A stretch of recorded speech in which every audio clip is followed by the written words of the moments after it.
Ok, me chegam novas imagens da perícia, por favor, a perícia de agora cedo. Olha, eles usaram um galpão, a Prefeitura de Araçariguama cedeu um galpão, eles precisavam de um local escuro mesmo durante o dia. Por volta de 6 horas da manhã, viaturas saíram de São Paulo, se encontraram com agentes da Polícia Civil de Araçariguama, na própria delegacia que investiga o caso. Esses policiais foram nessa diligência, nessa operação grande, por sinal. São muitos peritos, muito equipamento da Polícia Civil de São Paulo empenhados aí nessa ação para descobrir, não é, se há ou não marcas de sangue nesse carro. Você vai vendo novas imagens. Essa perícia que está sendo feita com lanterna, Percival, é para buscar impressão digital, pelo jeito, né? Exatamente. Nessa aí, inclusive eles fazem uma varredura aí no interior do veículo para procurar, nem que sejam fragmentos de uma impressão digital. Até numa situação dessa é possível que se encontre apenas fragmentos. Por isso que a perícia especializada, na coleta da pesquisa datiloscópica, ela estabelece como efeito de prova o que é suficiente para provar que alguém colocou as mãos ali. São 10 pontos de coincidência que bateram. Percy, a impressão digital ela é apagada em caso de lavagem do carro, certo? Mas aí é no interior do carro. Sim, mas se for lavado por dentro... se for lavado por dentro, sim. E a marca de sangue? Quantas lavagens ela suporta para ter efeito no luminol? O luminol ele é poderosíssimo e ele é capaz de, por reação química, identificar um ponto onde não haja nenhum vestígio. Se alguém tentou, por exemplo, lavar para ocultar as provas, não sabe desse recurso técnico da polícia, ignora isso. Então, a pesquisa, ela permite que se localize em qualquer ponto do veículo. Pode ser num tapete de borracha, num assoalho que tenha couro, enfim, estofado. O que tiver ali, o luminol é capaz de detectar. Me chama a atenção, Percy, a presença do advogado do Tiago, que é aquele primo distante do pai. Não é? Eu gostaria que ele acompanhou de perto essa perícia, a informação que nós temos que esse carro é de um colega do Tiago. Nós vamos confirmar tudo isso direto com o advogado do Tiago, até porque o advogado dizia numa entrevista exclusiva semana passada aqui a este programa o seguinte: Bate, por favor, eu queria que a polícia mostrasse um indício contra o Tiago. Ele dizia, não existe uma prova contra o meu cliente. Ele está sendo ouvido, está sendo exposto a tudo isso, sem existir uma prova sequer contra ele. Então, por favor, já me coloquem ele no telefone, é esse senhor que aparece de costas.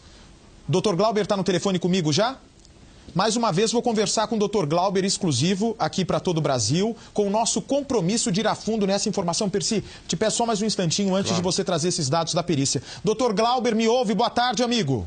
Boa tarde, Bate. Tudo bem? Tudo bem, obrigado pela gentileza de conversar conosco. Se tiver alguma televisão aí do lado do senhor, pede para baixar o volume, para que a gente consiga conversar sem interferência. O senhor só me ouça, por favor, pelo telefone, ok? Tá ok, obrigado. Agora tá perfeita a sua voz. Vi que o senhor acompanhou de perto. O que tiver ao seu alcance de poder nos informar, por favor, me diga. Nossa última conversa, o senhor disse que o Tiago, que é parente distante do pai da Vitória, o senhor não tinha recebido sequer um indício contra ele. E hoje a gente vê uma perícia com a presença do senhor. Eu queria que o senhor esclarecesse isso, se for possível. Muito obrigado desde já. Bate, eu vou ser claro aqui com relação à defesa do Tiago. É o seguinte, eu não posso dar maiores informações porque o inquérito está em sigilo. Então, o que acontece? Se eu falar qualquer situação ou alguma prova ou informação, eu fico ressabiado de arranhar alguma coisa na investigação, tá? O que eu posso dizer é confirmar que o Tiago está contribuindo com todas as provas possíveis que estiverem ao alcance dele para as investigações. Certo. Ô, doutor, só uma coisa, e de encontro a isso que o senhor está falando, o carro não foi nem alvo de busca e apreensão. Vocês estão me dizendo que é de um colega do Tiago. O carro foi cedido espontaneamente para essa perícia, né? Sim, sim. Ou seja, não houve um mandado de busca e apreensão para que o carro fosse levado até o local? Não. Na verdade, o carro foi deixado lá, naquele local, justamente para fazer com mais tranquilidade a prova, com mais espaço para os policiais, para os peritos poderem investigar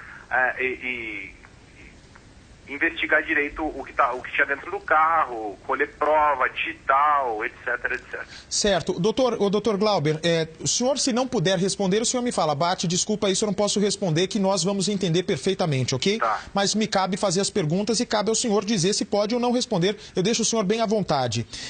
O carro do Tiago, que foi aquele primeiro periciado, ainda está com a polícia ou já foi devolvido? Não, o carro já foi devolvido e o carro não é do Tiago. Certo. De quem era? O carro é do pai dele.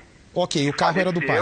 Ok. E ainda é objeto do inventário. Ah, perfeito. Ok. O pai faleceu há algum tempo, é isso? Sim, sim.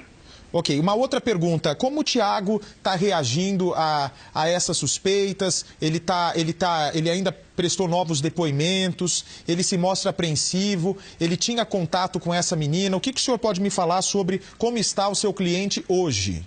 Olha, com relação às investigações, o Tiago está tranquilo e sereno.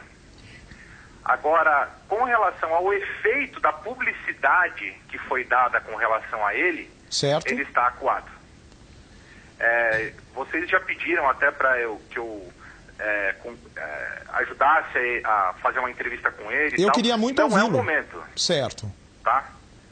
Porque eu parti do seguinte princípio, doutor, com a minha equipe. Bom, quando o senhor deu aquela entrevista dizendo que o Tiago não tinha indício, não é? Que o senhor estava, inclusive, perdido ali no inquérito, né? Não sabia se tinha prova, se não tinha prova. Sim, sim. O senhor estava pegando tudo naquele momento. Eu falei para Mariana Ferreira, nossa editora-chefe aqui, Mariana, conversa com o doutor Glauber, que se realmente for isso mesmo, seria bom o Tiago vir e falar. Como a madrasta da menina, não é?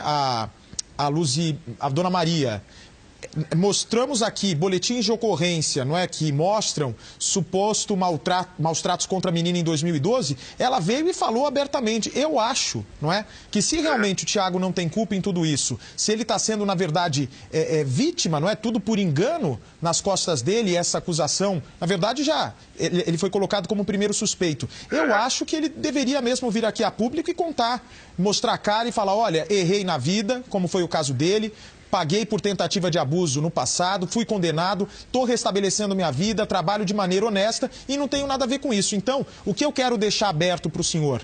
Quando o senhor achar o momento oportuno, quando o Tiago achar o momento oportuno para falar sobre tudo isso, até porque está em segredo de justiça, mas se um dos envolvidos quiser falar, já é critério dele. O programa está aberto, é esse compromisso que eu quero deixar com o senhor, tá certo?